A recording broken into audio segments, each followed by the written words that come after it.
Assalamualaikum Bunda sekalian. Hari ini Rumah Aidin mau sharing sedikit beberapa tips untuk mempersiapkan semacam space atau tempat bermain anak yang minim budget ya, atau yang nggak terlalu mahal. Nah, yang di sini yang aku sharing adalah cara mendisplaynya dengan alat-alat atau rak yang ada di rumah aja, nggak perlu beli baru, nggak apa-apa. Jadi kayaknya kalau misalnya kita masih sewa rumah itu, kita agak males ya untuk beli furnitur baru. Nah, terus juga kebetulan di rumah rental aku, rumah sewa aku itu sudah ada beberapa lemari-lemari atau rak-rak yang aku bisa manfaatkan sesuai dengan keinginan aku untuk mempersiapkan space ala Montessori di rumah. Selamat menyimak Bunda sekalian.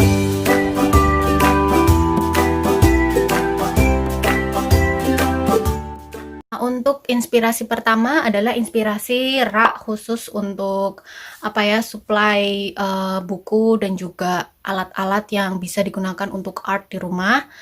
Nah, aku bisa memberikan tips untuk mempersiapkan semacam ini yang biasanya belinya di IKEA ya, dengan menggunakan rak yang lebih sederhana. Walaupun ini plastik, sudah ada di rumah sewa aku, jadi daripada dibuang, aku manfaatkan. Dan juga ini lumayan bisa membuat anak itu jadi apa ya, punya space sendiri, gampang kalau mau membersihkan dan juga mencari apa yang dia butuhkan. Yuk kita lihat ya.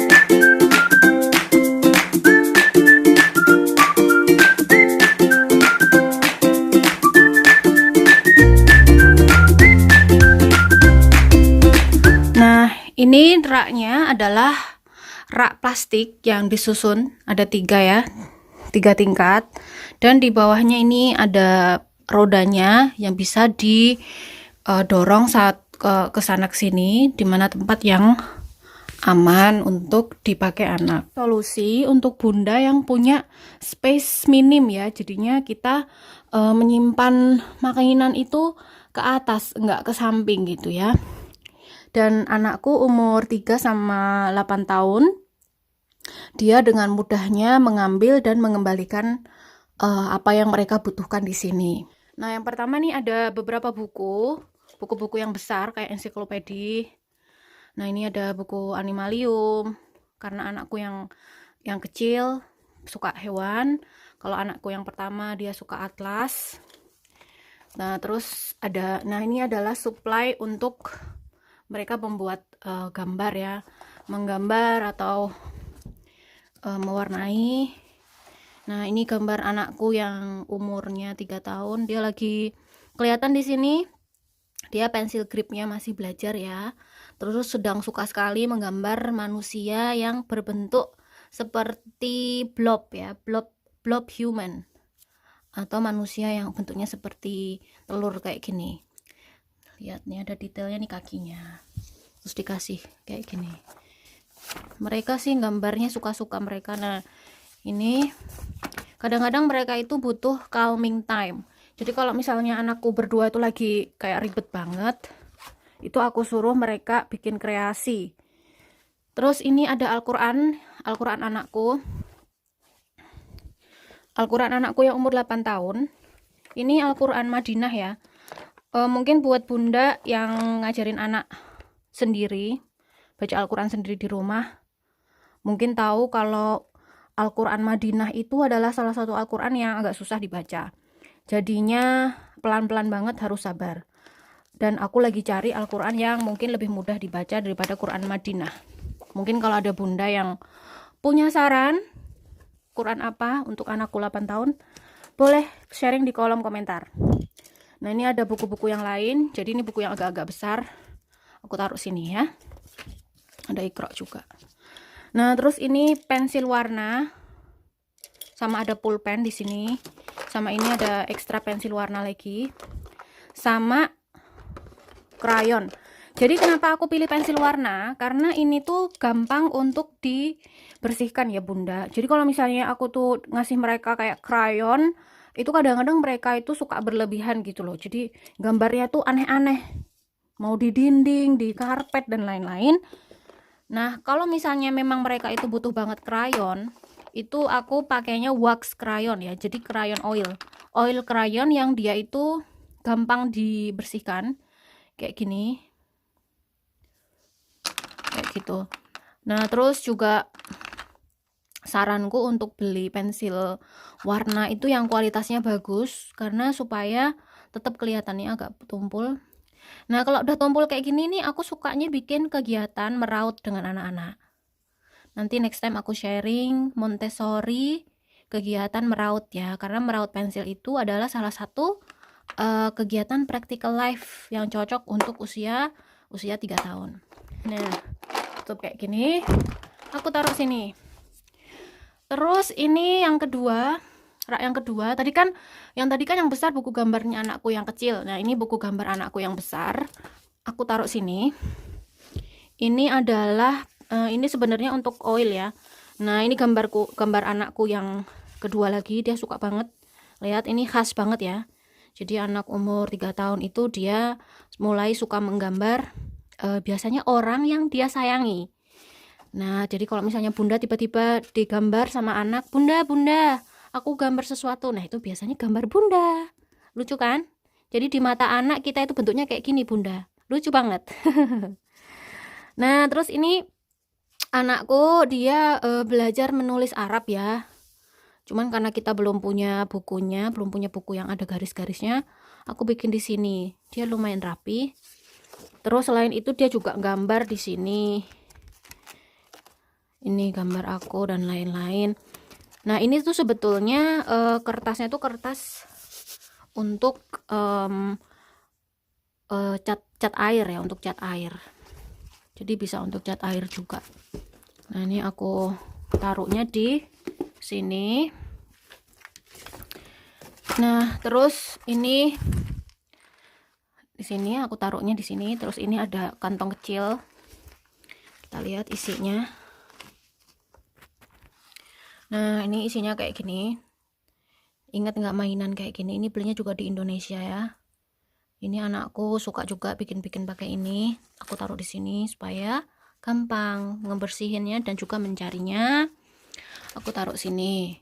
Terus yang ini adalah kegiatan matematika ya. Ini adalah kayak semacam kelereng, tapi kelereng yang gepeng. Nah, ini kegiatan matematika untuk anak usia 3 tahun lebih ya, 3,5 tahun lah anakku. Jadi ini aku bikin sendiri. Aku bikin ini kartu yang aku tempelin stiker lingkaran. Nah, ini supaya anak itu mengetahui jumlah daripada simbol angka. Jadi di sini nggak ada simbol angkanya ya. Jadi anak itu supaya tahu jumlah dahulu. Jadi semakin dia meningkat ya, itu semakin banyak artinya. Nah, cara permainannya cuman kita taruh aja di sini. 1, terus lagi 1, 2 gitu, dan seterusnya. Mungkin kalau misalnya bunda mau lebih rapi lagi, ini kelerengnya itu benar-benar disesuaikan dengan jumlah yang mau ditaruh di setiap kartu. Nah, ini cara menyusun titik-titiknya bukan sembarangan ya. Jadi cara menyusun titik-titiknya itu samping ke samping, terus ke bawah 1, lagi dipenuhin, terus lagi ke bawah 1. Gunanya apa? Gunanya kalau kita mengajarkan tentang ganjil genap, itu caranya gampang. Kalau dia itu tidak bisa dibagi 2 di tengah, misalnya ini nih, ini artinya dia ganjil karena kita nggak bisa dibagi 2 dan sama. Nah, ini gimana caranya? Apakah ini ganjil atau genap? Kita bagi 2 ke atas dan ke bawah. Kalau kayak mirror, kayak dia itu kayak sama ya kanan dan kirinya, itu artinya dia itu adalah bilangan genap. Nah, sama juga kalau di sini kita tarik garis dari atas ke bawah. Apakah sama kanan kiri? Kalau kanan kiri tidak sama, artinya dia adalah bilangan ganjil gitu. Gampang kan bunda?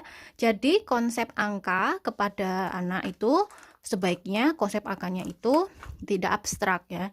Jadi bagaimana anak supaya bisa menyentuh dan juga memanipulasi. Selanjutnya ini ada alat musik, satu alat musik. Ini kayak semacam kerandang gitu. Nah, ini mungkin bisa dijadikan first puzzle, tapi ini lumayan rumit ya. Jadi kalau puzzle yang untuk baby biasanya 1 gambar. satu tempat satu gambar. Nah, ini mulai agak rumit. Ini cocok untuk 3 tahun. Jadi satu gambar, satu puzzle, dan dia mencocokkan dengan bentuknya. Nah, cara displaynya gimana? Kalau misalnya masih kesusahan semuanya, coba dibikin satu dulu. Jadi anak diminta untuk meletakkan satu piece puzzle-nya. Nah, kalau misalnya anak sudah mahir, kita tambah kesulitannya ya, mungkin menjadi 3 puzzle seperti ini. Lalu kembalikan ke tempatnya. Nah, bila anak sudah bisa semuanya, sudah mahir, maka semuanya bisa ditaruh di sini.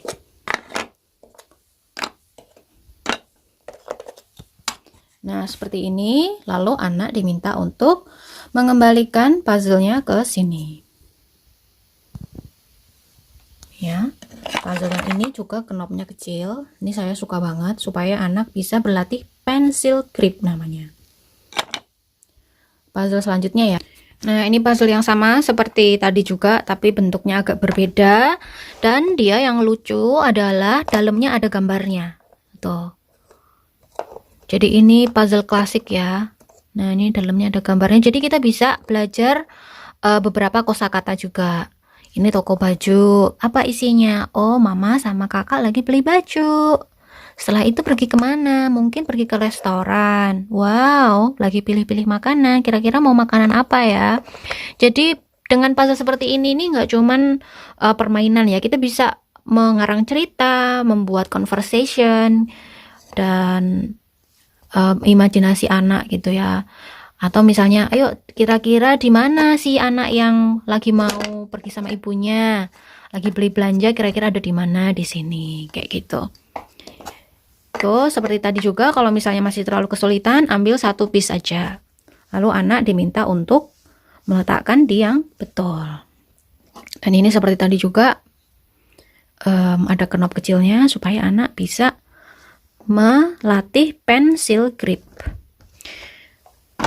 Nah, terus di sini ada puzzle juga yang lain. Ya, ini puzzle yang kayak gini bentuknya ya. Ini ada 2 kesulitan. Ini puzzle-nya ini tentang cuaca. Jadi biasanya aku taruh sini piecesnya kayak gini. Karena anakku sudah lumayan mahir ya untuk yang pieces yang besar-besar. Nah, kayak gini. Kemudian nanti anak menyusun gambar ini di sini gitu ya. Kalau misalnya masih kesulitan, kita bantu dengan menyusun beberapa bagiannya. Misalnya seperti ini. Kemudian nanti anak akan menyelesaikannya. Nah, ini adalah puzzle yang isinya ada 6 ya, 6 puzzle, dan ini lumayan tingkat kesulitannya lumayan susah dibandingkan dengan yang tadi seperti itu ya, karena ini kan nggak ada frame-nya. Nah, setelah yang ini bisa mahir, kita melatih anak yang lebih susah lagi, yaitu ini. Nah, ini lebih kecil-kecil lagi ya. Coba lihat, ini yang lebih susah. Nah, ini yang lebih gampang. Nah, ini besar kan? Jadi satu gambar hanya 6. Kalau ini satu gambar ada 16. Jadi kesulitannya sangat tinggi. Dan aku masih punya satu lagi yang memang lebih susah daripada ini ya. Jadi ini puzzle-nya lebih susah lagi. Tentang cuaca ya. Ini belajar tentang cuaca. Kayak gini. Akhir, ini adalah puzzle untuk usia yang lebih tua ya, 7 atau 8 tahun. Nah, karena ini bentuknya agak circle gini, lingkaran ya. Lingkaran ini, itu kan jadinya agak susah ya untuk masuk di sini ya. Jadi supaya nggak kemana-mana, itu aku taruh di kantong kayak gini. Nah, kalau mau bermain, baru dituang ke sini. Ini adalah kantong bekas beli apa ya kemarin. Pokoknya memanfaatkan, bekas beli masker ya, dikasih kantong kayak gini. Yang bisa dibuka sebelah sininya. Ini adalah puzzle yang tingkat kerumitannya cukup sangat tinggi. Jadi biasanya kita menyelesaikan puzzle ini bersama-sama ya. Jadi ini puzzle keluarga, atau mungkin teman-teman punya puzzle yang dari plastik atau dari kertas yang isinya 100 biji atau 1000 biji. Nah, itu biasanya puzzle keluarga. Jadi anak nggak frustasi ya. Dan ini Mereknya Gogi, mungkin aku nggak tahu apakah ada di Indonesia, tapi mereknya Gogi, dan ini terbuat dari kayu seperti ini, sangat halus ya, nih sangat halus kayak gini. Jadi kebanyakan yang puzzle-puzzle ini adalah puzzle kayu, nggak perlu mahal-mahal ya bunda. Ini aku belinya di toko barang bekas. Di Inggris ada toko barang bekas, kadang-kadang ada di Jumble Sale dan lain-lain. Nah kalau sudah aku taruh sini. Nah kalau yang ini malah belinya di AliExpress. Kekurangan di AliExpress ini dari bubuk kayu ya. Jadi kalau misalnya di rumah bunda itu lembab, ini bisa berjamur. Jadi make sure dia itu ditaruhnya di tempat kering dan mungkin sekali-kali dijemur gitu ya, biar dia nggak memuai. Karena kalau misalnya memuai, ini nggak akan bisa masuk ke dalamnya, apalagi di bagian kaki sini ya. Nih udah mulai agak bocel-bocel kan, tapi nggak apa-apa. Ini belinya di AliExpress atau mungkin ada di Shopee atau di Tokopedia, itu juga nggak apa-apa. Semoga bunda yang nonton merasakan manfaatnya dan ada inspirasi kayak apa memanfaatkan benda-benda yang ada di rumah. Jangan putus asa. Kalau misalnya bunda-bunda itu apa ya, masih in budget, kita tetap bisa kita akan tetap bisa bermain dan belajar ala Montessori. Jadi manfaatkan apa yang ada, jangan putus asa, dan juga yang paling penting adalah kehadiran kita sebagai orang tua untuk menemani bermain dan belajar kepada anak. Semoga bermanfaat ya bunda. Sampai jumpa lagi. Dadah. Assalamualaikum.